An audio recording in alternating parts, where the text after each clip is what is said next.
I've been driving trucks for over 20 years, and I thought I'd seen every kind of night a man could face on the road, until that one outside Elk Mountain. The snow was eating the world alive, my rig buried halfway to the mirrors, and then my dead partner called me on the CB. Yeah, dead. 2 winters in the ground, burned up in a wreck I still see when I close my eyes.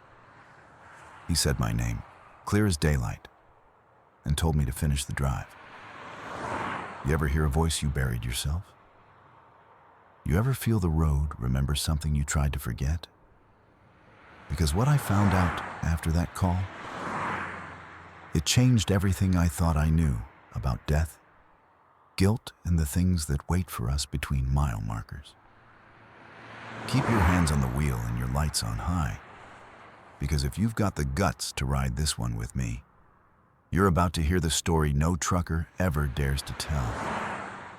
Stick around, hit that like button, subscribe, and listen till the end, if you can handle the truth waiting at the last mile.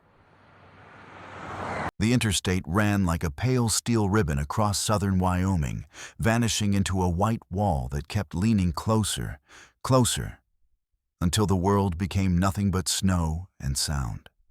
Jack Lawson held the wheel as if it were the last rung on a ladder above a flooded basement. The rig shuddered, grumbled, and kept shouldering into the wind. Beyond the windshield, the night had lost its horizons. Sky and ground were one color, one temperature, one bad idea. He had been out since yesterday morning, Cheyenne to Salt Lake and back again, a haul that looked simple on paper and turned mean once the weather came down from Elk Mountain. 100 small delays had stacked into one long one. A jackknifed flatbed west of Rawlins. A plow convoy crawling like a funeral procession. A blown fuse that ate half an hour behind a shuttered Sinclair gas station. He should have parked, called it. Found a motel with a radiator that clanged and a television that hissed. But Jack Lawson had lived the road for more than 20 years. He believed in mileage the way other people believed in daylight. Miles kept you honest. Miles paid the mortgage on a small ranch house in Greeley, where his ex-wife still kept his name on the mailbox for reasons neither of them could explain. Miles bought baseball gloves for a boy who had grown into a college freshman in Arizona. Miles were proof he had not stopped.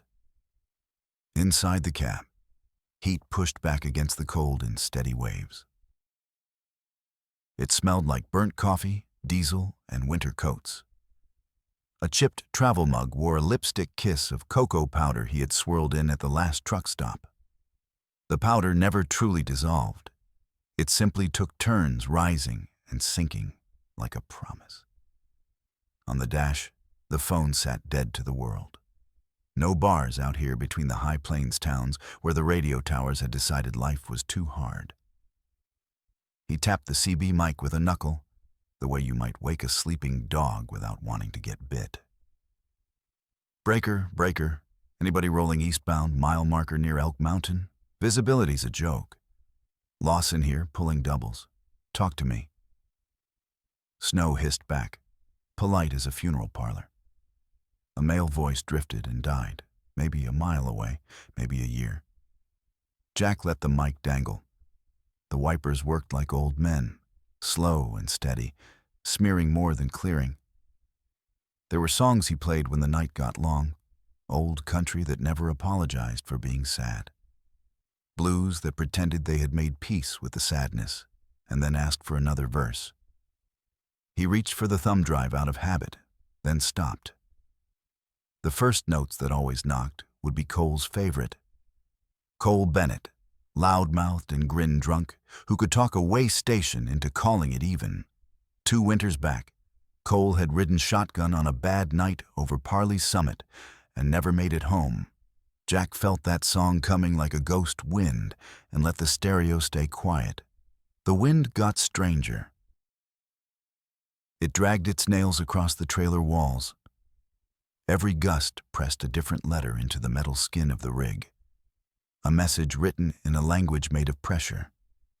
Jack narrowed his eyes and leaned forward, searching for the dim cat eyes of lane markers. Somewhere in the brightness, a darker stitch ran through the fabric of the storm. He squinted.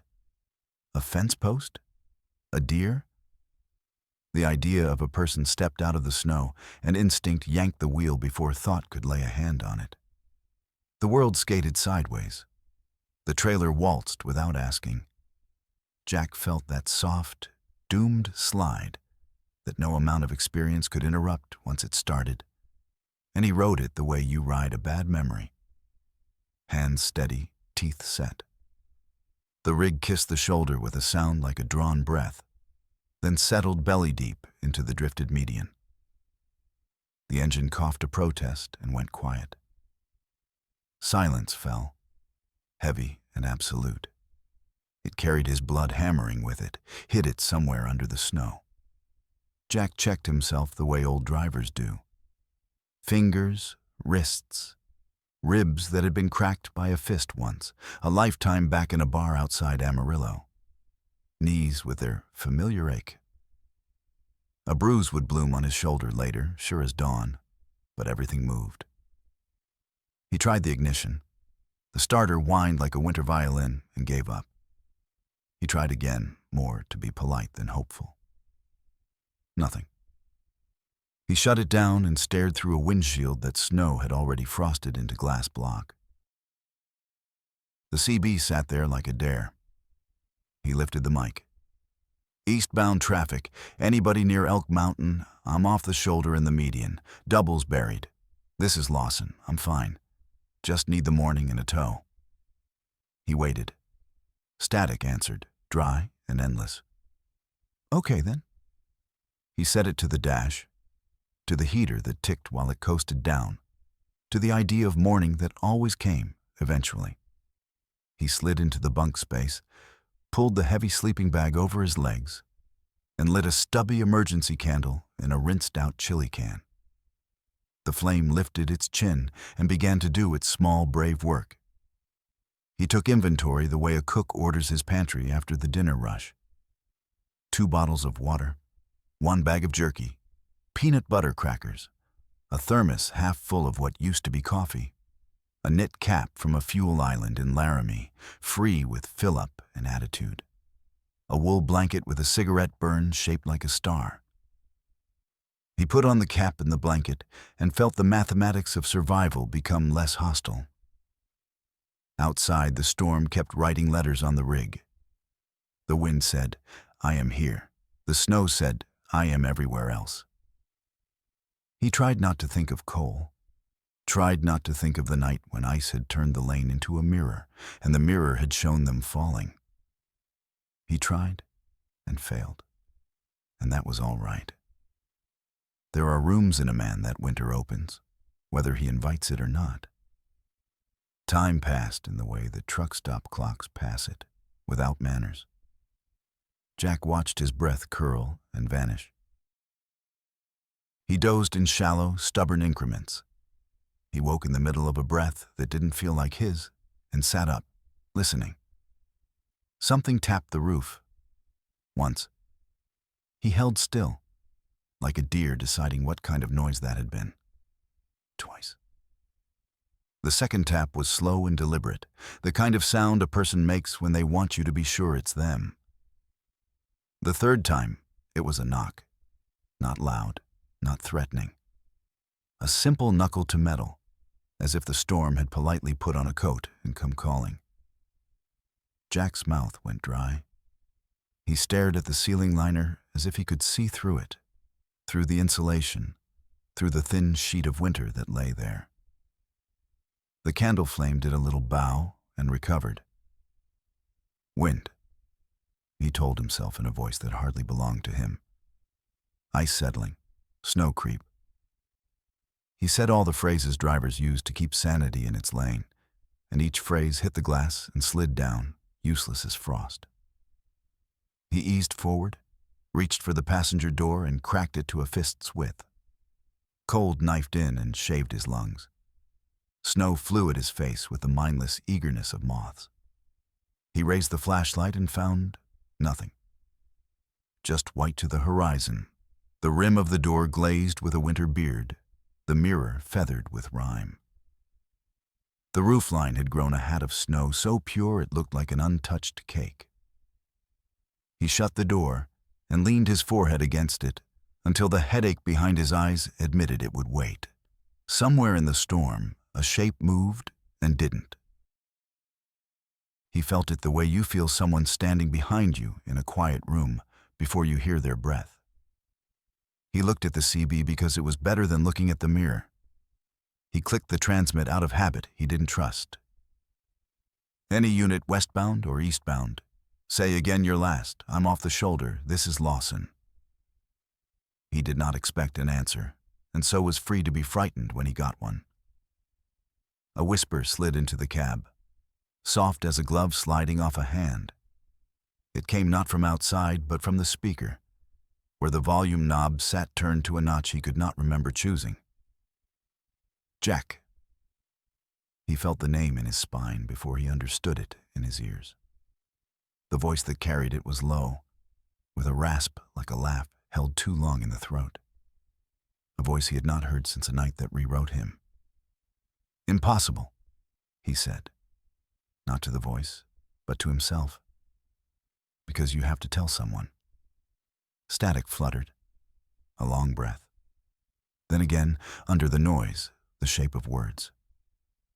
Jack, you copy? The sleeping bag tightened around his legs without his help. A taste like old pennies filled his mouth. He lifted the mic and it shook. Who is this? Snow leaned harder against the trailer, as if to listen. Silence. Then that same breath. Closer, as if the speaker had leaned into the grill. A name that did not belong to the living fell like a small object onto the floor between his boots. Cole. His heart kicked, hard enough to make the empty thermos ring against the console. He shut his eyes and saw a lane slick as a mirror, a jackknife folding with grace and doom, a hand he could not hold long enough. The candle hiccuped and steadied.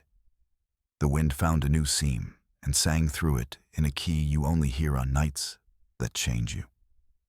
Say again, Jack whispered, though he had heard it well enough to carry it forever. The CB went back to snow. Only the storm answered, tapping the roof once, patient as a debt collector with all the time in the world. He set the mic down like a delicate thing. He told himself he would not answer again if he heard that voice. He told himself all the true and untrue things a man tells himself when he is out of road and out of mourning. He looked at the mirror, and in the gray blur of snow, where there was the impression of a figure that might have been a mile away or might have been pressed against the glass. No details. Only the logic of a body, a head, a shoulder, the lift of an arm.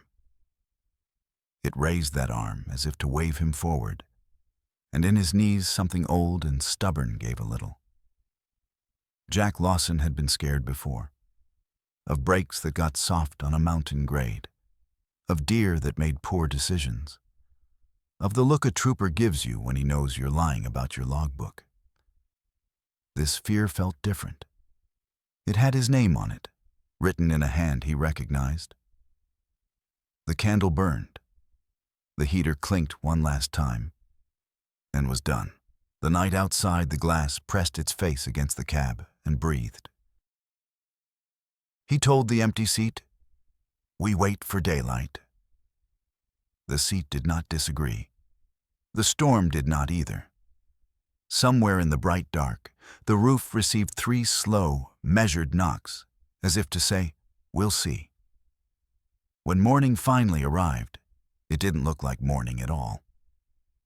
It looked like someone had drawn a line of gray across the sky and stopped halfway through, erasing the night. The storm had gone quiet, leaving behind a landscape so white and shapeless it seemed invented, an afterthought of creation that no one had gotten around to coloring. Jack Lawson unzipped the sleeping bag and sat up, his joints crackling in protest. The candle had burned itself into a puddle of wax frozen mid-drip. His breath came out in little ghosts. He could see the outline of frost where his exhale had met the cab's ceiling and given up. The engine was dead weight. The CB was silent, the light on its dial dark as a coin at the bottom of a well. Jack rubbed his face with both hands and checked his phone. Still nothing. No bars, no service, no mercy. He pushed open the door and stepped into a world that no longer had edges. The drift reached halfway up the truck's front grille. Wind had sculpted the trailer into a strange monument, part machine, part iceberg. And somewhere beneath that stillness ran Interstate 80, buried but loyal, humming with the memory of tires. Jack climbed down, one boot sinking to the shin in snow that squeaked and sighed. The air stung like needles dipped in glass. He made it around the cab, slapped snow from the fuel tank, checked the lines, the tires, the coupling. Everything looked fine and useless at the same time. When he circled back toward the driver's side, he noticed something strange. Footprints. Not tire tracks, not animal prints. Human ones, clear, distinct, pressed deep as if someone heavy had walked from the rear of the trailer toward the front and then vanished. There were no return tracks, no start, no end, just a trail that appeared behind his rig and stopped by the door he'd opened last night. Jack's heartbeat didn't speed up right away. It simply decided to move differently, deeper, slower, like the drum of something ancient waking up. Probably mine, he said out loud, though he knew better. He had not been outside since before the storm shut him in, and these prints weren't covered by any new snow. They were too clean, too deliberate. He followed them a few steps before sense tugged him back. Following tracks in a blizzard country was like following whispers in a graveyard. You always ended up somewhere you didn't want to be.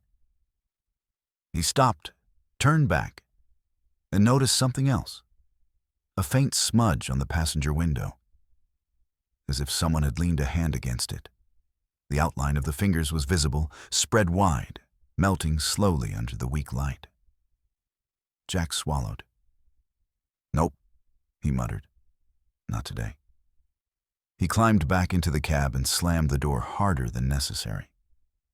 The sound echoed, lonely and final. Dafar Vidasa, 2 hours later, the snowplow came crawling like a prehistoric beast, orange lights flashing through the gray. Jack stood on the roof step and waved both arms until the driver saw him. The plow pulled up alongside the buried rig, a man in a neon parka leaning from the window. "Hell, you're lucky I came this far," the man shouted. "They closed the interstate westbound all the way to Rawlins last night." "Could have fooled me," Jack yelled back. "Got stuck about midnight." The plow driver squinted. "You alone?" Jack hesitated. "Yeah, just me." The driver's eyes narrowed. "Funny. Dispatch said they picked up a weak signal. Someone called in from a CB about the same time. Sounded like two voices." "Just static," Jack said quickly. "Radio ghosts. Happens out here." The man shrugged. "Well, you're getting pulled out anyway. Tow truck's behind me about a mile. Sit tight." Jack thanked him and shut the door. The sound of the plow's diesel fade swallowed by distance. He leaned back in the seat and watched his breath fog the glass. Two voices. The phrase looped through his head until it began to sound like a riddle. And by late afternoon, the rig had been hauled free. The tow driver, young, talkative from Lander, kept up a running commentary that Jack barely heard. "You ever get that feeling," the kid said, "that the road remembers you? Like you drive enough miles and it kinda keeps a piece of you?" Jack grunted. "Yeah, something like that." "Guy last winter," the kid went on, "wrecked not far from here. Rolled his tanker right into the median. They didn't find him for 2 days. Storm buried everything. Only thing weird was... Jack cut him off, sharper than he meant. Save it. The kid blinked. Sure, man. Sorry. Jack forced a small smile. Didn't mean it like that. Just had a long night. They reached the next service station, Rock River, a handful of pumps and a diner that smelled like yesterday's bacon grease. Jack paid the driver, grabbed his overnight bag, and stepped inside the diner.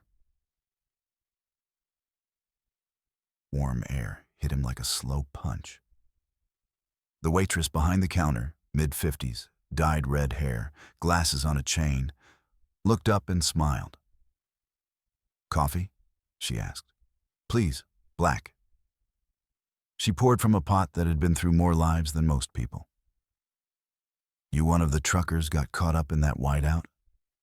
Yeah, Elk Mountain. She whistled softly. Heard that was a mess. You lucky? They say some folks are still missing up that way. Jack's head came up. Missing? The waitress nodded, wiping the counter. Couple of rigs and a pickup. Search crews going out once the snow lifts. Happens every winter. Storm eats people. He stared at his coffee, the surface trembling from the jukebox bass in the corner. The reflection in it wavered. His own face, older than it should be, and behind it, for a heartbeat, another. Cole's grin, brief, crooked, gone. He blinked hard and told himself it was nothing but caffeine and lack of sleep. Yet when he looked up, a man at the far end of the counter was watching him. Tall, black jacket, baseball cap pulled low. He didn't eat, didn't drink, just sat there, eyes dark under the brim. Jack shifted on the stool. The man didn't look away. He just raised a hand slowly, palm outward, the same gesture Jack had seen through the storm the night before. A wave or a warning? Jack set his coffee down and felt something inside him tilt. The room was too warm suddenly, too bright, the jukebox too loud. He blinked again, and the man was gone.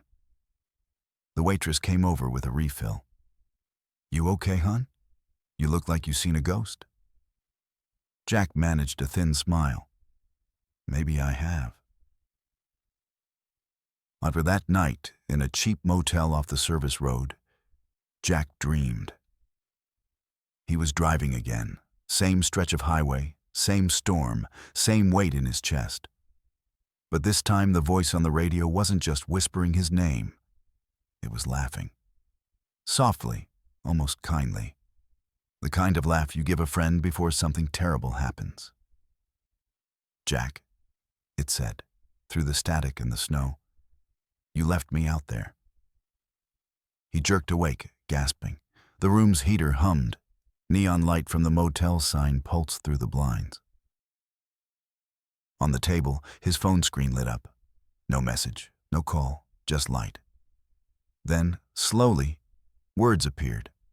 Not a notification, not a text. Just black letters across the locked screen. See you soon, partner. Jack froze. The phone buzzed once, then went dark again. Outside, somewhere far down the empty service road, a horn sounded, a long, low note that could have been a truck, or something trying to sound like one. Jack Lawson didn't believe in hauntings. He believed in overwork, caffeine, and bad luck. 3 things that could make a man see shadows where there weren't any. Still, when he sat on the edge of that motel bed with the phone dark in his hand, it was hard to blame the weather for what he'd just seen. See you soon, partner. The words glowed in his mind long after the screen went black. He turned the phone over, checking it like a piece of evidence. No new messages, no saved drafts. Battery at 40%, no Wi-Fi, no signal, just quiet.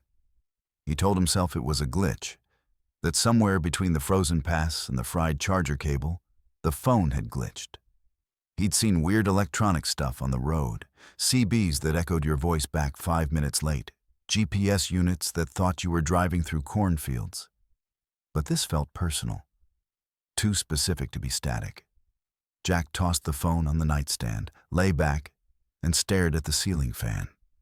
One of the blades was cracked, and every time it turned, it clicked like a metronome, keeping time for ghosts. He slept in pieces, like a man trying to remember how. The morning light over Rock River looked brittle and unfinished. He packed up, paid the motel clerk, and hit the diner again for breakfast. The same waitress poured his coffee, same red hair, same quiet hum of country radio. "Rough night?" she asked, seeing the dark under his eyes. "Could say that." Jack stirred sugar into the cup just to give his hand something to do. She leaned a little closer. "You hear the news this morning? They found one of those missing rigs from the storm." Jack froze mid-stir. "Where?" "Couple miles east of where you said you got stuck. Driver wasn't in it, though. They're still looking." "What kind of rig?" she thought. "Fuel hauler, blue cab, Montana plates, I think." Jack felt his chest tighten. Cole drove a hauler, blue Peterbilt, Montana plates. The waitress frowned. "You knew him?" He nodded slowly. "Used to." She set the coffee pot down, studying his face the way nurses study a patient they can't quite diagnose. "You sure you're okay, hon?" "Yeah," he lied. "Just tired." When he stepped outside, the wind carried a thin smell of diesel and wet snow. The sun hung low and white, like a bulb behind frosted glass. He climbed into his truck, started the engine, and felt the vibration run up through his bones. The phone on the dash lit by itself. New voicemail. He hadn't had service all night. He tapped play. The message was short, just a breath and a faint sound like laughter. Then, "Jack, still ahead of you." He hit stop so hard the screen jumped. The timestamp read 04:15. He had been asleep at that time, and no number was listed. By noon, he was back on the interstate, heading east toward Cheyenne. The highway was clear now, blue sky, plowed lanes, the world pretending nothing had happened. But every mile marker looked unfamiliar, like the numbers had been rearranged in the night. He kept catching glimpses in the mirrors, headlights far back that would fade when he looked again. Once, he thought he saw the outline of a blue cab cresting a hill behind him, but when he blinked, there was only sunlight on the snow. At a rest area near Arlington, he pulled off, parked, and climbed down. The place was half empty. 2 other rigs, an SUV, and a pickup. The restroom door banged in the wind. He walked toward the vending machines and bought a soda he didn't really want. When he turned around, the blue Peterbilt was there. Parked at the far end of the lot, engine idling, exhaust curling into the cold air. The hood carried a thin sheen of frost that caught the light. The windows were dark. He stood perfectly still.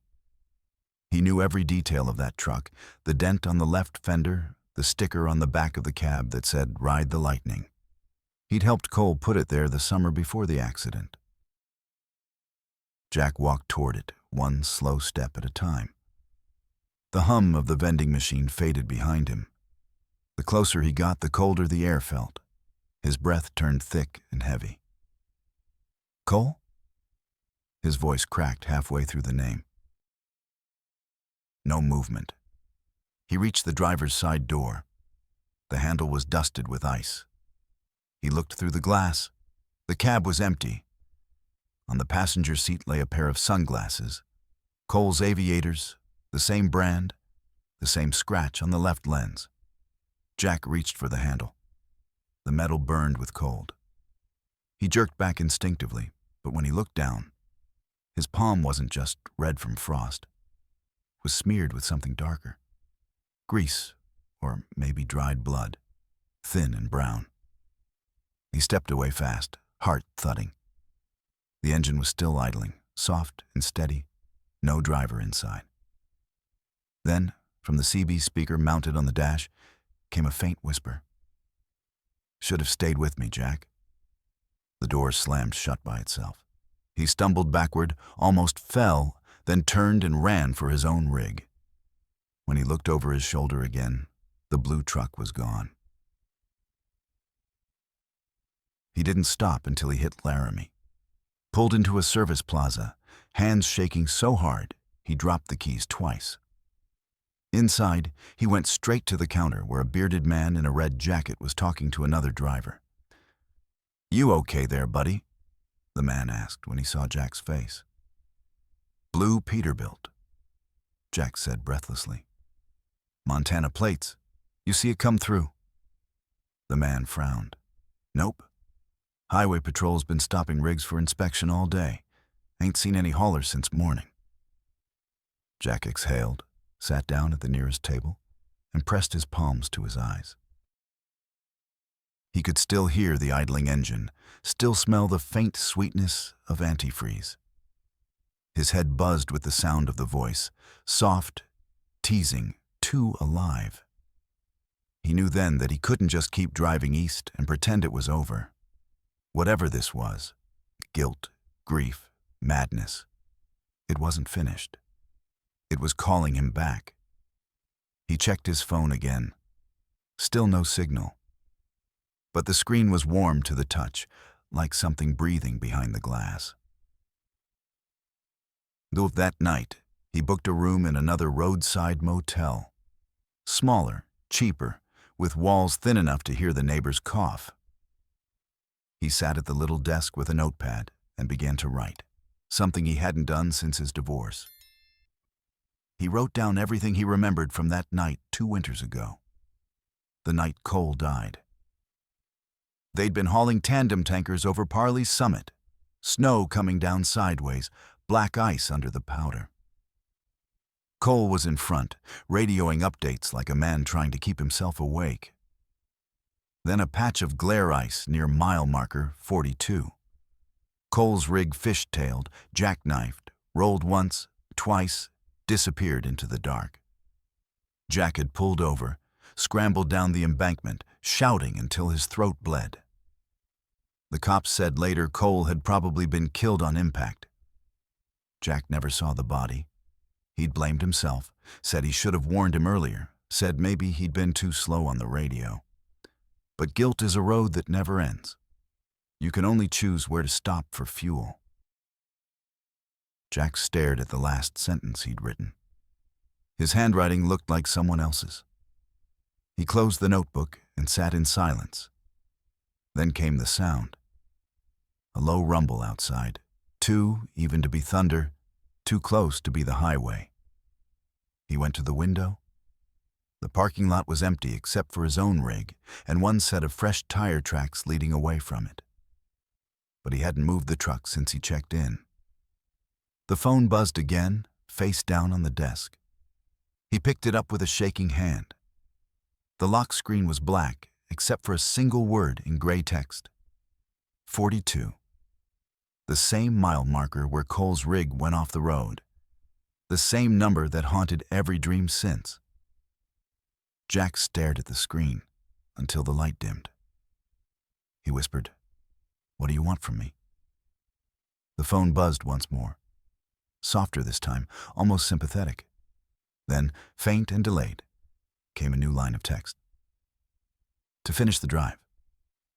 The next morning, the air outside the motel smelled like cold steel and gasoline.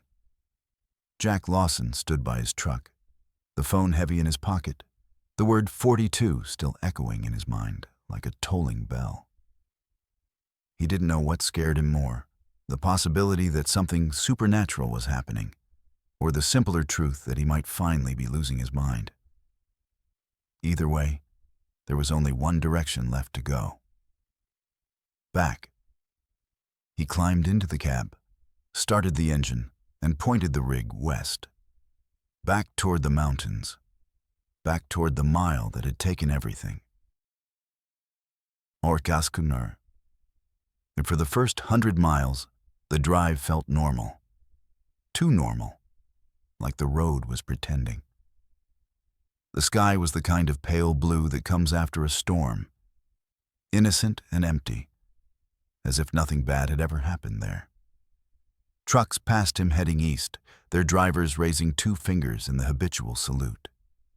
He nodded back automatically, hands locked on the wheel. When he reached Rollins, he stopped for fuel. The pump clicked, the numbers rolled, and he caught his reflection in the truck's chrome, pale, hollow-eyed, older than he remembered. Behind that reflection, for a moment, another face flickered. Cole's grin, easy and familiar. Jack spun around. Nothing but the endless Wyoming wind whipping snow across the lot. He closed his eyes and said quietly, "All right, partner. If you're out there, I'm coming." By dusk, the interstate began to climb. The foothills of Elk Mountain rose like sleeping beasts, the road narrowing into a single dark vein between walls of snow. Jack kept one hand on the wheel, the other near the CB. The silence on the radio felt too heavy, like a held breath waiting for permission to exhale. At mile marker 41, the GPS flickered and died. At 42, the headlights dimmed for half a heartbeat. And then, faint but unmistakable, the CB crackled to life. "Breaker, breaker, eastbound, you copy?" Jack froze. The voice was warped by static, but the rhythm was there. The lazy drawl, the half-laugh at the end of every sentence. Cole Bennett. Jack gripped the mic. "Cole? That you?" A pause. Then, "Didn't think you'd come back." His throat went dry. "You're dead." The voice chuckled. "You think that stops a man who still has a delivery to make?" The static deepened until it sounded like breathing. Jack felt the temperature in the cab drop a few degrees. "What delivery?" he asked. Cole's voice dropped low, almost tender. "You'll see. Just keep driving, partner. Finish the drive." Then the radio went silent again. Jack kept rolling west, eyes burning from the effort of not blinking. The road curved through the pass, slick with frozen melt. The headlights cut tunnels through the snow dust swirling in the air. At the next bend, he saw something that made him hit the brakes. A blue Peterbilt, half buried in the median, nose down, tail lights glowing faint red under a coat of ice. He stopped his rig on the shoulder, hazard lights blinking in the empty dark, and climbed out. The snow crunched beneath his boots like shattered glass. The blue truck was exactly as he remembered it. Same dent on the fender, same decal on the back, Ride the Lightning, only the driver's door was open. Inside, the cab was empty, except for a logbook on the seat and a dark smear on the steering wheel. Jack hesitated, then reached in and picked up the logbook. The cover was cracked, edges stiff with ice. He flipped it open. The last entry was dated 2 years ago, the night of the accident. Route, Salt Lake to Cheyenne. Weather, bad. Partner behind me. And then, scrawled beneath in handwriting that looked like it had been done by a shaking hand. He didn't stop. He just kept going. Jack stared at the words until they blurred. "That's not true," he whispered. "I went down after you. I tried." The wind moved through the wreck with a sound like laughter. He looked up, and in the driver's mirror, for half a second, there was a reflection that wasn't his own. Cole, sitting behind the wheel, one hand resting on the shifter, eyes full of that same crooked humor. "Still think you can outrun me?" the reflection asked. Jack staggered back, the logbook falling into the snow. The image vanished. Only his own terrified face remained. Then he climbed into his own truck and slammed the door. His hands shook so badly he could barely fit the key into the ignition. The radio came alive on its own. "Don't run, Jack," Cole's voice said softly. "You know where this ends." Jack swallowed hard. "What do you want?" A long pause. Then, "The truth." Static swallowed the rest. He drove blindly, not caring about direction, just needing distance. But the odometer seemed frozen. Every mile felt like the same one repeating. The same signs, the same drifts, the same broken fence. After what felt like an hour, he looked out the side window and saw a highway marker flash past. Mile 42. He checked the GPS again. Still dead. The clock on the dash blinked nonsense numbers. The world outside the glass had turned into a loop. "No," he muttered. "Not again." Then, from the darkness ahead, a figure stepped onto the road. Jack hit the brakes. The rig fishtailed, tires screaming. The trailer swung sideways, but somehow didn't tip. When the truck stopped, the figure was standing directly in the center of the headlight's glow. Cole, or something that wore his face. He was dressed exactly as the night he died. Denim jacket, gloves, cap turned backward. Snow dusted his shoulders but didn't melt. His eyes gleamed with something that wasn't light. "Been waiting for you," Cole said. Jack sat frozen, heart hammering. "You're not real." Cole smiled. "Then why are you shaking?" Jack opened the door, climbed down, feet sliding in the snow. "What do you want from me?" "To remember," Cole said simply. "To finish what you started." Jack took a step closer. The air felt thick like standing underwater. "I tried to help you." "You hesitated," Cole replied, voice flat now. "You called dispatch. You waited for backup. And I was still breathing when the tank went up." The words hit Jack like a punch. No, that's not. "You left me there," Cole said, taking one slow step forward. "All because you were scared the load would blow. You let fear make the choice." Jack's throat locked. He wanted to deny it, to shout, to explain, but the snow was suddenly falling harder, turning every sound into muffled echoes. The wind howled through the mountains, carrying the smell of burnt fuel. Cole's face softened. "You can't drive away from it, partner. Not forever." Then the figure began to fade. First the jacket, then the hands, then the eyes, until only the voice remained, whispering through the wind. "Finish the drive." And he was gone. Jack stumbled back into the cab, breath coming in ragged bursts. The windshield fogged instantly, but he didn't wipe it. He just sat there, gripping the wheel, staring into the snow. At that moment, the radio lit up one final time. A dispatcher's voice, female, calm, human. "Driver eastbound near Elk Mountain, do you copy? We're receiving a ping from your GPS, but your route data looks off. Please confirm your location." Jack hesitated, then pressed the mic. "This is Lawson, mile marker 42. I'm here." The voice paused. "Sir, that can't be right." "Why not?" "Because that section of road's been closed since the accident. They're still cleaning up the wreck." Static. Jack's eyes widened. He looked out the windshield, and in the distance, through the curtain of snow, he saw the faint orange glow of fire lighting the night. He knew that glow. He'd seen it 2 years ago. The same night he left his friend in the dark. "Ye heard Ralphie," he whispered, almost to himself. "Maybe it's time."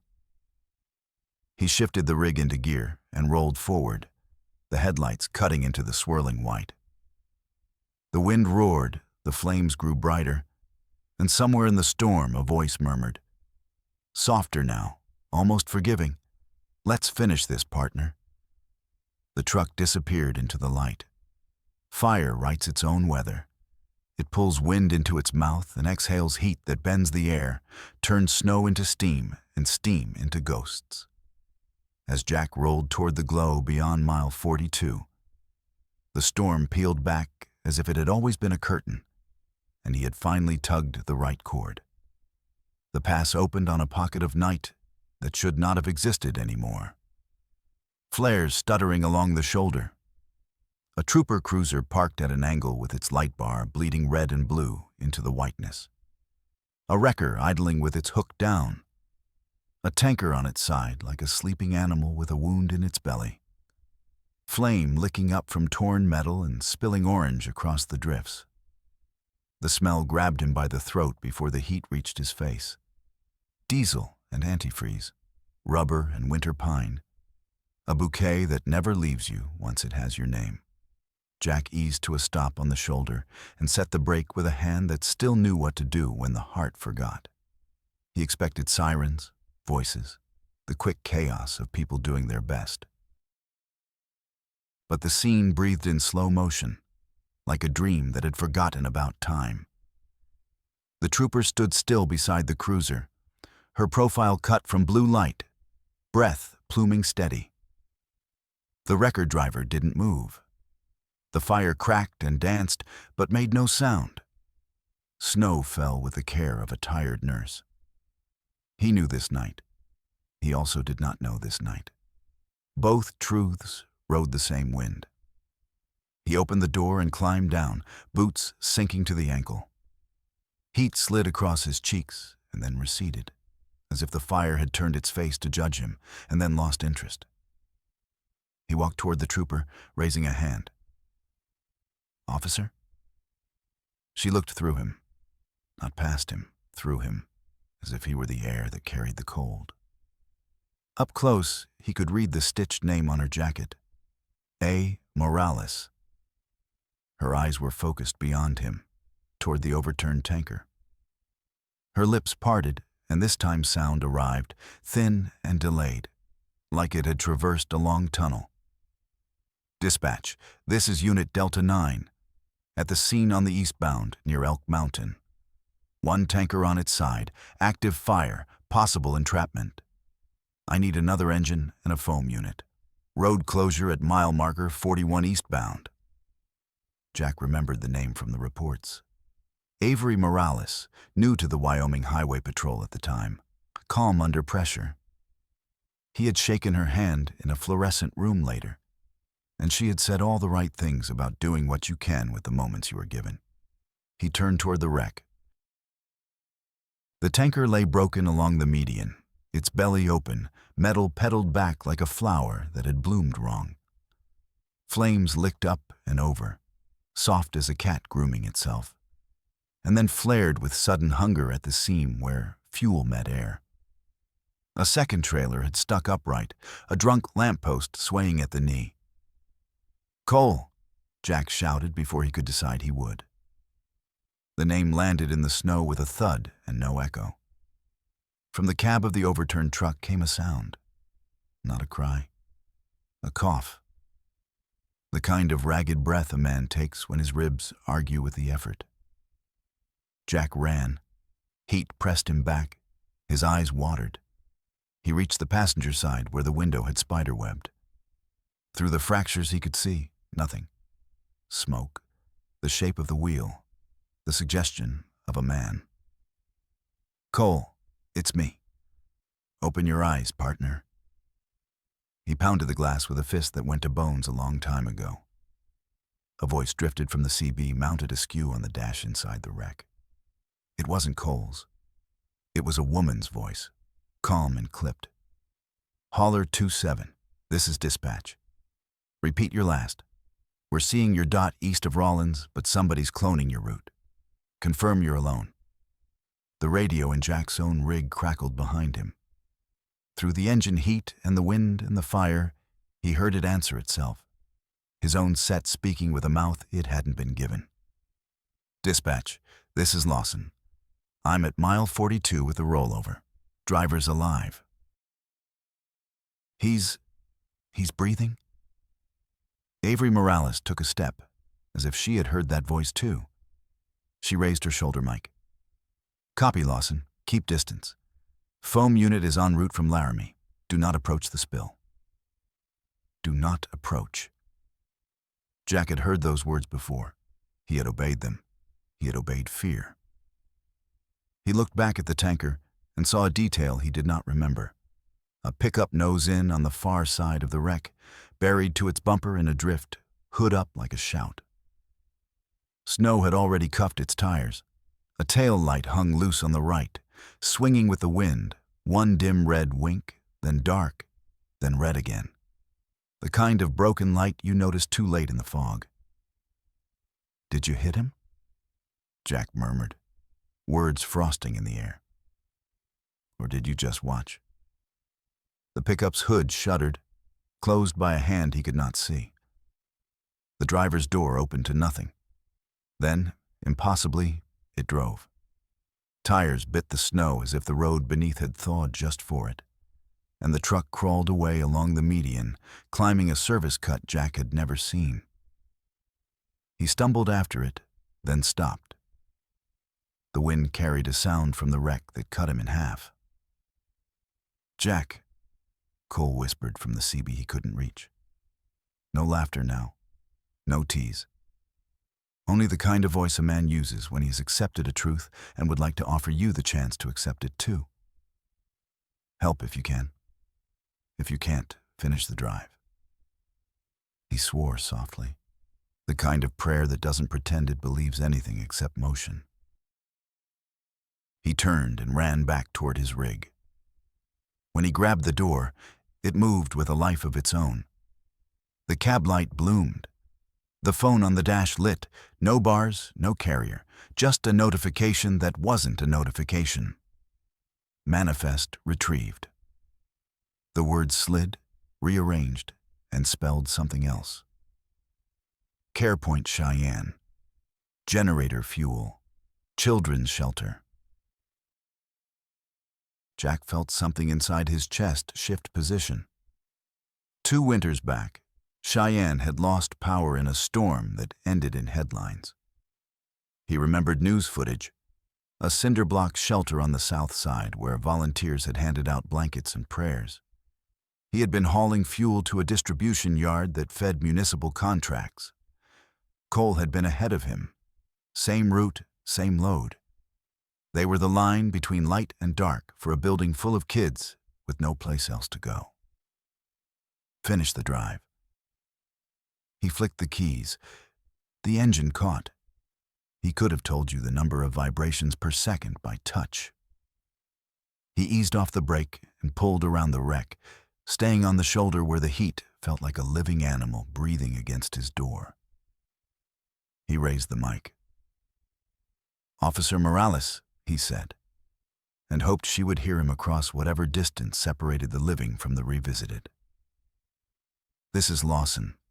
I'm routing east to Cheyenne with a hot load for CarePoint. If I don't make it, you call them, you tell them. His voice thinned. He was asking a ghost to make a phone call. Static answered. Then something else. The trooper's head turned, her eyes cutting toward him in a way that felt deliberate. Her voice came through the speaker, calm as a weight. Driver Lawson, maintain safe distance from the fire. Proceed if you have to. The eastbound is closed at the Arlington exit.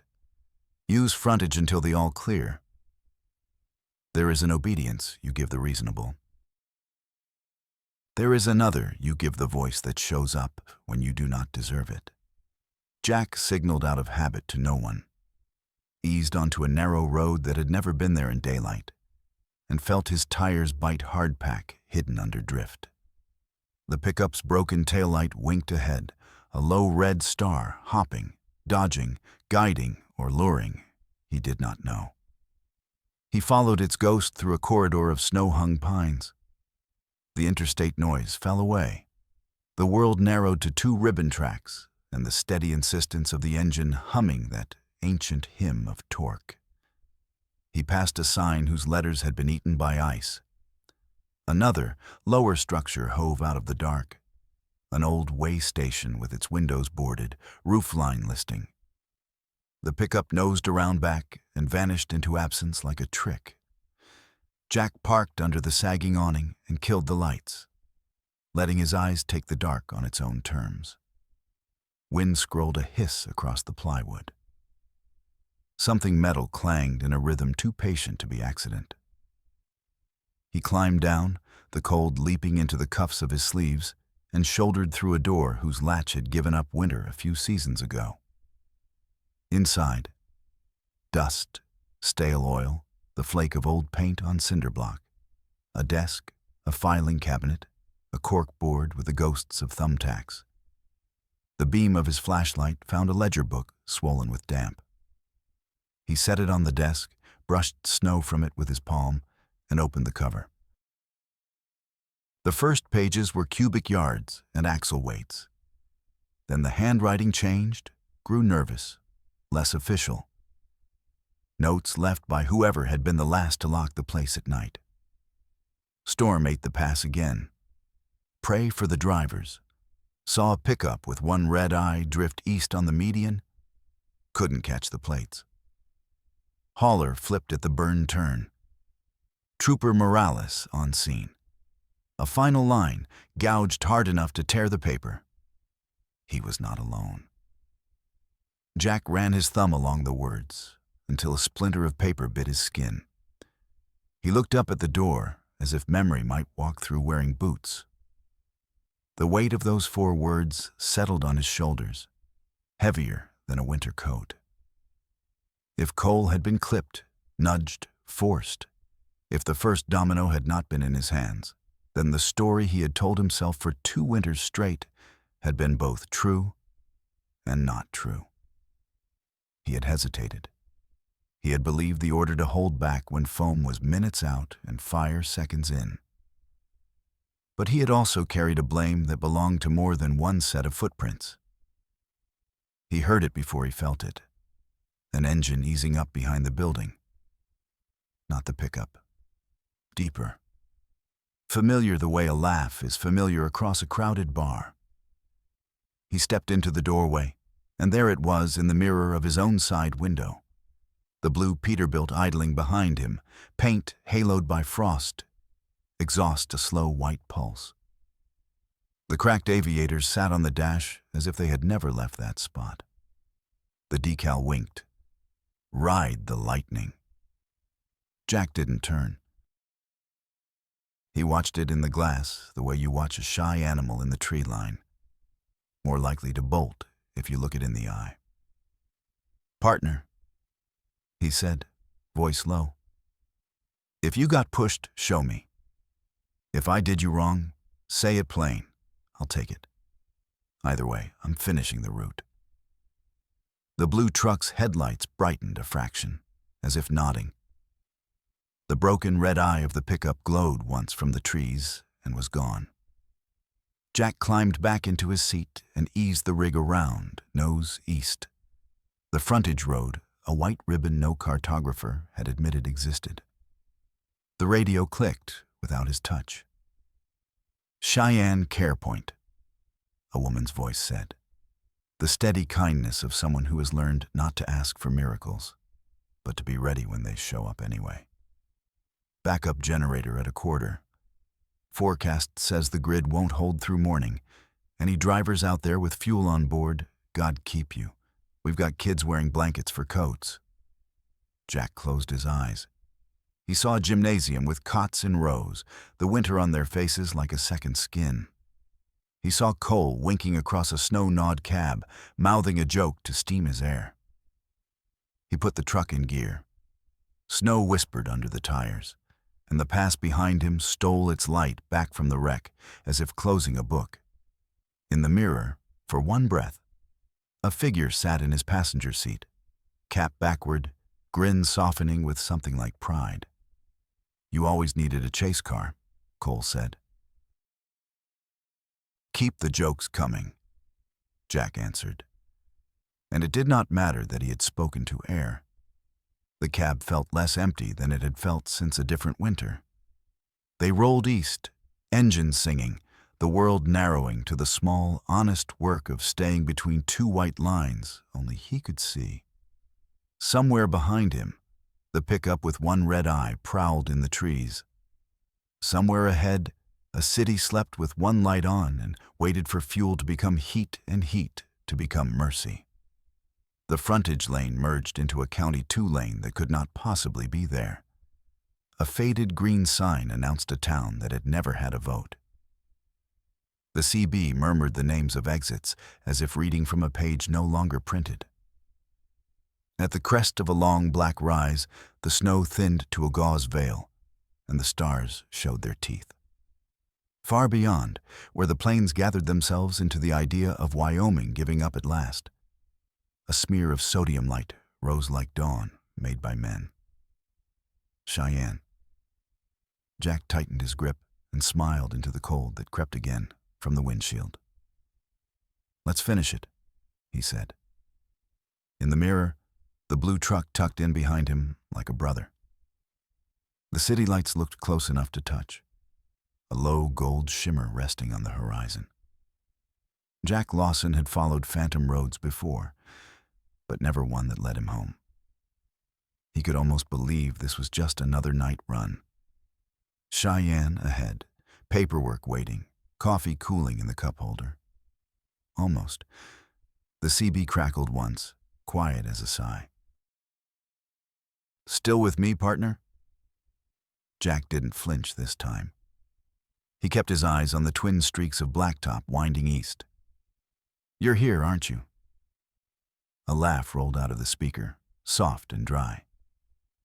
"Didn't think you'd finish the job." "Didn't think I'd have to," Jack said. "You were supposed to do the delivery. You just didn't make it." Cole's voice turned thoughtful. "Maybe that's what this is. A detour. Sometimes you don't finish what you start. Sometimes somebody else has got to bring it home." Jack's knuckles whitened on the wheel. "You trying to tell me you died so I could haul your load?" "Not just mine," Cole said. "Ours." The words hung there, humming in the static like wires in the wind. Jack felt the air in the cab change, heavier but not cold. It was the weight of remembering. He drove on. Mile after mile slid under the tires like an apology he'd waited 2 winters to speak. The first sign of the city was the billboard. "Welcome to Cheyenne. Gateway to the frontier." Half buried in snow, half lit by a flickering bulb. The letters looked older than they should have, as if they'd been waiting just for him. The phone on the dash blinked again. Navigation online. A single route glowed across the screen. Not to the refinery yard he expected, but to Care Point Shelter, South Logan Avenue. Jack's stomach tightened. He remembered the place from the news, the blizzard, the blackout, the volunteers lighting candles for heat. A dozen children rescued when the generator ran out of fuel. A dozen more that hadn't made it. He followed the glowing arrow anyway. The highway narrowed into surface streets. The snow here was gray from exhaust, and the night smelled of salt and smoke. Houses stood dark except for the blue shimmer of televisions. Cole's voice came again, quieter now. "They don't even remember our names, Jack. Just the trucks that never showed."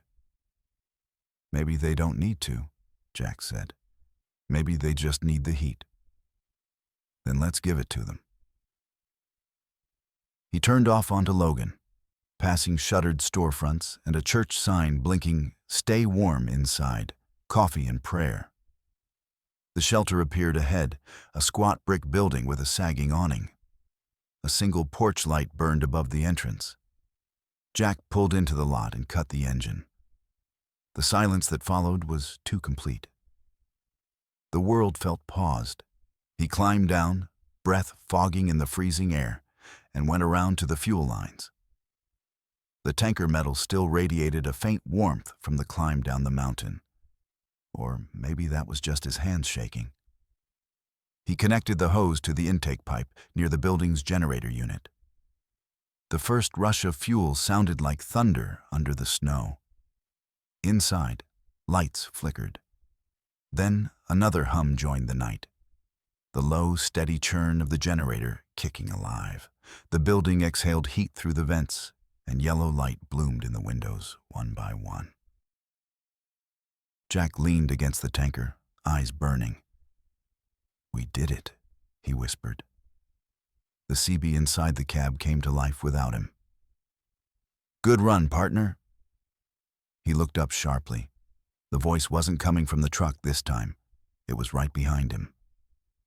Cole stood by the trailer hitch, hands in his jacket pockets, grin easy as always. He looked younger than Jack remembered, younger and at peace. The wind moved through him like smoke through a screen. Jack couldn't move. You're really here?" Cole nodded toward the shelter. "Guess we got them warm after all." Jack tried to speak but found no words. He just nodded back, jaw tight. Cole stepped closer, his boots making no sound on the snow. "Don't carry it anymore, Jack. You did what you could. Now it's done." Jack blinked hard, and the tears froze before they fell. "You forgive me?" Cole's grin softened. "You forgave yourself the moment you turned around." For a moment, they stood in silence, the hum of the generator like a heartbeat between them. Then Cole looked east, toward the faint pink edge of dawn. "Road's long, partner. You keep rolling. Somebody's got to be out there when the next storm comes." He raised a hand, that same lazy wave Jack had seen through the blizzard on the first night, and stepped backward into the thinning snow. The air shimmered, folded, and he was gone. Jack stayed there until the sun found the roof of the shelter, painting it in weak gold. The world felt ordinary again, trucks on the highway, birds carving the morning. He climbed back into the cab, the logbook still open on the passenger seat. A new line had appeared beneath the last entry, written in a hand he knew too well. "Delivery complete. Rest easy." "CB?" He smiled through the ache in his throat. "Yeah," he said. "Rest easy." The radio murmured once more, faint but warm. 10-4, good buddy." Jack turned the rig east, chasing daylight along the frozen plains. Behind him, the shelter's windows glowed like small suns. The snow had stopped falling. The road, for the first time in 2 years, was clear. By the time the sun cleared the horizon, Cheyenne lay behind him like a city he had dreamed and almost forgotten. The fuel delivery had burned itself into the dawn. The shelter's roof caught the light, gleaming as if it were still on fire. But now the color meant warmth instead of loss. Jack Lawson didn't look back until the skyline thinned into nothing. The cab was quiet except for the low mechanical heartbeat of the engine. He let the hum work into his bones, the way it always did after a long haul. That was the rhythm he trusted more than any voice. The pulse of diesel, the whisper of wind through the vents. For a long while, it was easy to pretend the world had gone back to normal. The road unfurled eastward, rolling across the flat Wyoming prairie like a ribbon of silver. A hawk turned lazy circles above the frozen fence line. The radio was silent, but it didn't feel empty. It felt rested. Jack passed the state line and took the frontage toward Nebraska. The snow here had started to melt, leaving puddles that caught the sky and held it. He stopped at a truck plaza near Pine Bluffs for fuel and coffee. The station was busy, the first real sign of life he'd seen in 2 days. Inside, the warm air and the smell of fryer oil hit him like a wave. A kid behind the counter greeted him with a smile that hadn't learned fatigue yet. "Morning, sir. Long night?" Jack grinned. "Something like that." He poured coffee into a paper cup, black as engine oil, and took a booth by the window. Trucks rolled in and out, headlights cutting through the mist. He watched them for a while, the ordinary miracle of people still moving. When he finally looked down, his phone was buzzing on the table. One new message. Unknown number. He hesitated, then opened it. "How's the road treating you, partner?" See Jack's heart stuttered. He laughed once, quietly, and typed back without thinking. "Smooth for now. Keep an eye on the sky for me." He didn't expect a reply, but a moment later, 3 little dots blinked. Then, always do, the message vanished. The thread went blank, as if it had never existed. He sat back, the cup warming his hands, and let out a breath that felt 2 winters overdue. For that afternoon, he left the interstate and followed a smaller road toward Kimball. The air had that sharp metallic scent that comes when ice starts to surrender. He rolled the window down just to feel it, the cold against his face, the proof that he was still here. The voice came not from the radio this time, but from somewhere softer, somewhere inside. You turned around when it mattered. That's enough. He nodded to no one. Hope so. The sky began to darken again, clouds gathering low and bruised. The forecast had promised clear weather, but the planes never read forecasts. He pushed the truck harder, the wipers slapping out a rhythm that felt familiar. Keep going, keep going, keep going. A few miles later, the snow started falling again. Not the heavy, choking kind, just thin spirals drifting across the highway like ash. Ahead, a rest stop sign appeared through the haze. Jack signaled, eased off the throttle, and pulled in. The lot was empty except for a single pickup truck. Old, red, tail light cracked. One red eye. Jack's pulse jumped. He climbed down, boots crunching in the snow, and walked toward it. The pickup's hood was frosted white, its windshield streaked with ice. No footprints led away. He reached the driver's window and wiped it with his sleeve. The inside was empty. No keys, no bags, no sign of anyone at all. But on the dashboard lay a folded piece of paper held down by a silver lighter. He opened the door slowly, reached in, and took it. The lighter had a faint engraving on the side. CB. The note inside read, in block letters, "Every mile's got a memory. You just keep the good ones." See? Jack closed his eyes, gripping the paper until it creased. The wind tugged at his jacket, urging him back to the road. He placed the lighter in his coat pocket and whispered, "I will." Later that night, he stopped outside North Platte, Nebraska. The motel room smelled of lemon cleaner and trucker soap, the kind of place that didn't bother pretending to be home. He sat on the edge of the bed with the lighter in his palm. The reflection in the metal caught the weak light of the bedside lamp. 2 faces for an instant, then one. He thought about calling his son. He thought about what he'd even say. "Hey, kid. Your old man chased a ghost across Wyoming and maybe found peace at the end of it." He smiled at how crazy it sounded. Then again, maybe the truth didn't have to make sense to matter. He scrolled to his contacts, found Dylan, ASU, and hit call. The ring felt endless, and then a voice, groggy but alive. "Dad?" "Yeah, it's me. You okay?" Jack laughed softly. "Yeah, better than I've been in a while. Just wanted to hear your voice." A pause. "It's been a long time." "I know." He swallowed. Storm cleared up. Figured I'd check in before the next one.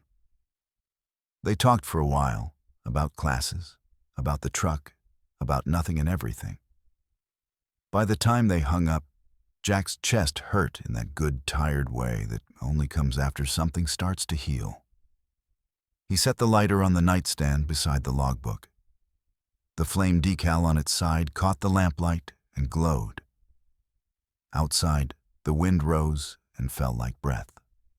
The snow had stopped again, but its echo remained, whispering along the eaves.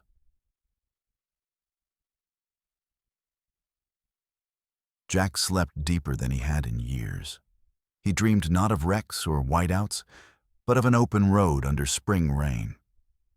Cole was in the passenger seat, singing off-key to an old country tune about second chances. The lines rolled by green and endless, and the world felt light. When he woke, the sky outside the window was bright, washed clean. His phone buzzed once on the table.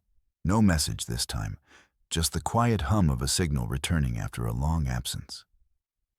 He smiled, stretched, and whispered to the empty room, "See you down the line, partner." The wind outside answered with a sound that might have been a laugh, or just the start of a new day. Jack Lawson was back on the highway before sunrise. The sky still a bruised gray, streaked with pink, where the light fought to get in. The road stretched ahead in long silver threads, and for the first time in years, he didn't feel like it was chasing him. He rolled the window down a few inches. The air bit his skin, sharp and clean. The kind of air that lets you think maybe winter has done its worst. He reached for the CB mic out of habit, thumb resting on the transmit button. "Breaker 19, he said, his voice steady. "Eastbound, this is Lawson, rolling through North Platte. Roads are clear. Keep the shiny side up." Static. Then a faint, familiar laugh slid through the channel. "Copy that, partner." Jack smiled and didn't bother to answer. He spent the next 2 days hauling smaller loads across Nebraska. Food, propane, repair parts for a farm co-op outside Kearney. Nothing special, nothing strange. He ate at diners with 2 bright lights and sat at counters where every stool had a name carved into it. People talked to him again. Real people? Waitresses with tired eyes who called him Hon. Other drivers swapping stories about flat tires and bad dispatchers. For the first time in a long while, he felt part of something that wasn't made of guilt. Every night, before he turned in, he opened the old logbook. The last entry, delivery complete. Rest easy. CB was still there, ink dark as fresh oil. But sometimes, when he blinked, another line seemed to fade in and out below it. Keep rolling east, 1 more mile to go. He never knew if that line was really there. Maybe it didn't matter. On the 3rd evening, snow started again. Light flakes this time, the kind that make the headlights look like slow rain. Jack was hauling empty tanks back toward Des Moines, the road humming beneath the weightless trailer. He passed a truck stop he'd been to years ago, Roy's Diner and Wash, letters missing from the neon. Out of habit, he pulled in. The place looked exactly the same, maybe worse. Inside, a small group of drivers sat around a TV showing the weather report. A waitress poured coffee, her hair piled high like a crown of smoke. Jack took a corner booth, his back to the wall. A few minutes later, a man slid into the opposite seat without asking. Older, tall, wearing a highway patrol jacket faded from sun. His name patch read A. Morales. Jack froze. "You've got to be kidding me." She smiled slightly. "Relax, Mr. Lawson. I'm not here to write a ticket." "Wait, Avery Morales? You're real?" "As real as anyone who remembers that night," she said. "You don't recognize me without the lights flashing, huh?" He blinked. "But that was years ago. You were..." He didn't finish. She stirred her coffee slowly. Still am, though I'm not on duty anymore. Left the patrol last year. Some things you can't keep seeing and stay the same. Jack studied her face. It was older now, yes, but calm, solid. You ever think about it? The crash? Every time the snow starts falling, she said. They said you went back up there. Had to, Jack answered. Didn't want to, but had to. She nodded once, as if she'd been expecting that. I got your radio transmission that night. Thought I was hearing things. You said you were eastbound with a delivery for CarePoint. I made it, Jack said quietly. Kids got their heat. For the first time, she smiled, not the polite kind, but the real one. Then you did better than most? He hesitated. Did they ever figure out what caused it? The rollover? Morales sighed, eyes distant. We found the skid marks later. Faint but clear. Another vehicle clipped the tanker. Small pickup, never found it. Jack felt the world tilt slightly. Red pickup? She looked up, surprised. You heard about that? He nodded slowly. I saw it. A pause stretched between them. Then she said softly, sometimes the road keeps its own records. Jack managed a rough smile. Yeah, guess it does. She reached into her jacket and pulled out a small envelope. Found this when we cleared the last of the evidence yard. Figured you'd want it. He took it carefully. Inside was a photo. 2 drivers standing in front of matching rigs, arms slung over each other's shoulders, laughing like the world was theirs. The company logo behind them read, Frontier Fuel Logistics. The back of the photo said, in quick, messy writing, 2 fools and 1 long road. CB. Jack stared at it until the edges blurred. Thanks, he whispered. Morales stood. You take care, Lawson. Weather's turning bad again. He watched her walk out. Taillights glowing red in the snow, 2 perfect dots disappearing into the white. Mirav lost her back in the truck. He pinned the photo to the dash. For the first few miles, he couldn't stop glancing at it. 2 men, 2 grins, 1 world before everything broke. The storm picked up. Visibility dropped to almost nothing. The CB hissed with static. Jack slowed, the wipers fighting to keep up. Then, through the blur, a voice again. Steady, familiar. Left lane, Jack. There's ice ahead. He turned the wheel without hesitation. The tires slid, caught, straightened. Behind him, through the storm, a flash of blue headlights appeared, pacing him at a distance. Jack laughed out loud, a sound halfway between joy and disbelief. Couldn't stay gone, huh? The voice came warm through the static. Somebody's got to watch your 6. Guess that's you. Guess it is. The snow thickened, the world shrinking to a tunnel of white. But Jack felt calm. He wasn't alone this time. They drove like that for miles. 2 rigs, 1 seen and 1 unseen, their engines drumming a shared heartbeat through the night.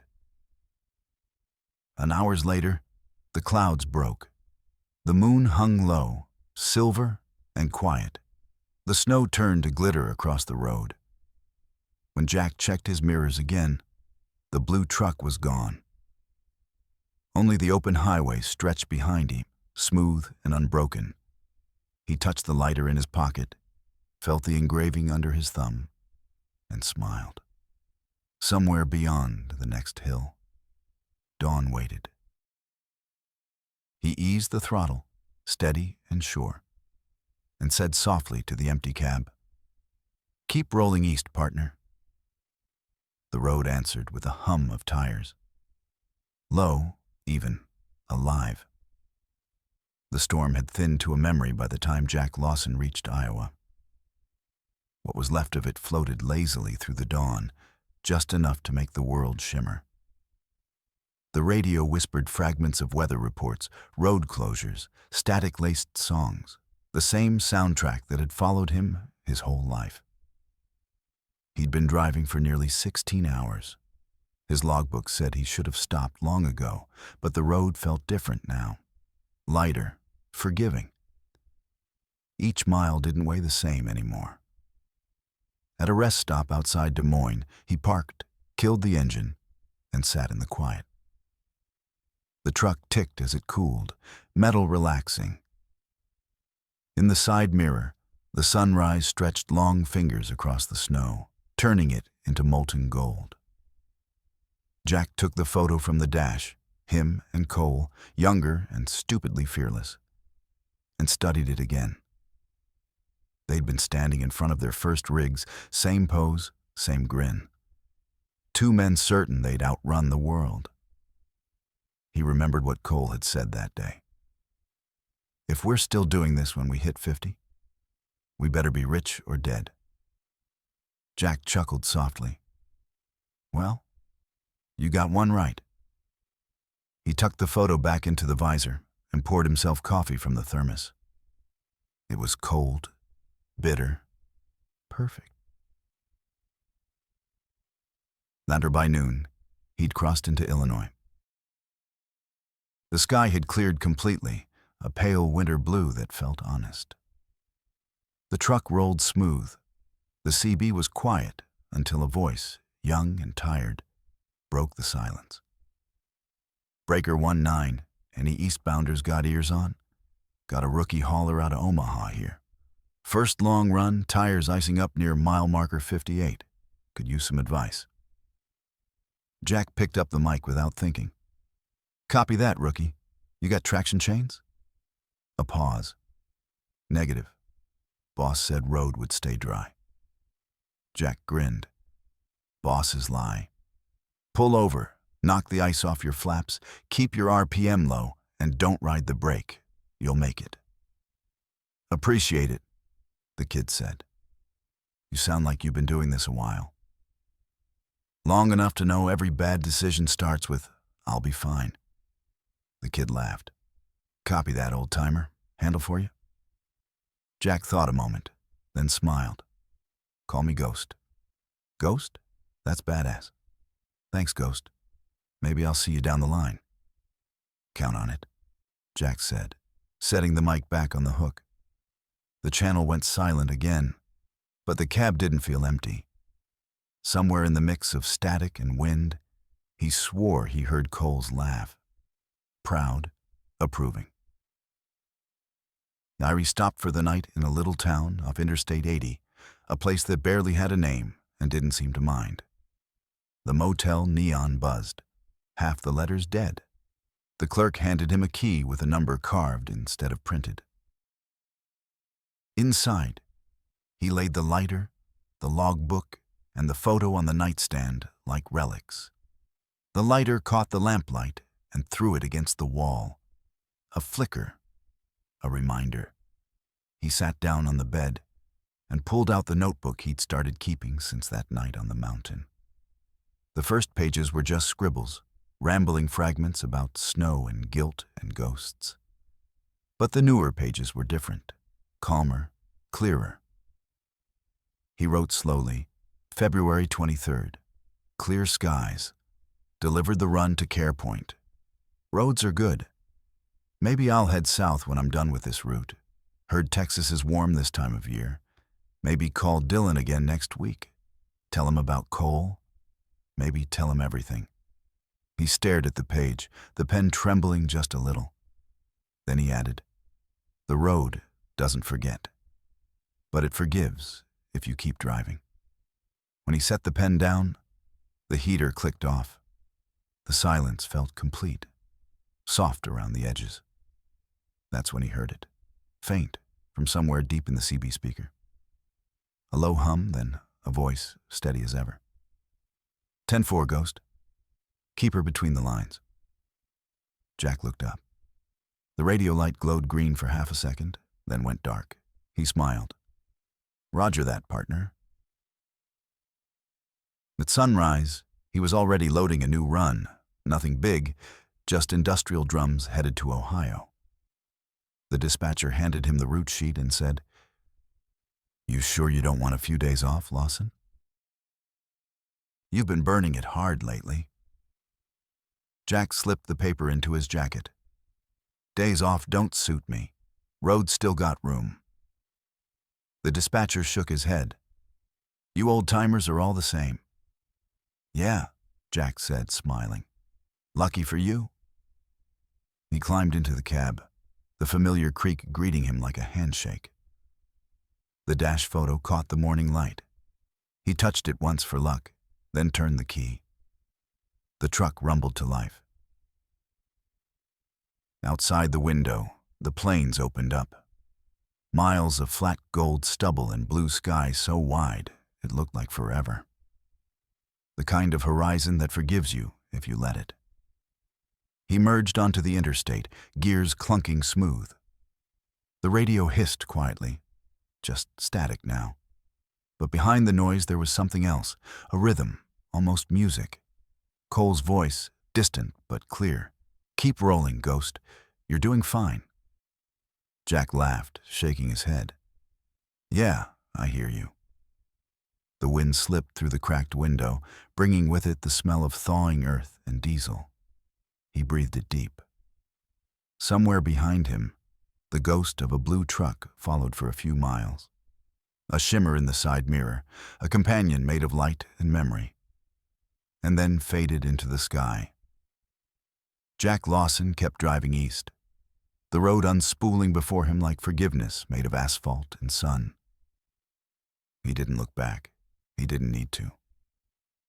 Dawn came on soft and slow, the kind that doesn't burst but seeps. Jack Lawson rolled through Ohio farmland under a sky that was more silver than blue, the air damp with thaw. His headlights cut through low fog, and the hum of the tires sounded like rain on a roof you used to sleep under when life was simpler. He'd been rolling for 20 days straight now, not in one go, but enough that the days bled together, stitched by asphalt and gas stations and diner coffee that tasted like rust.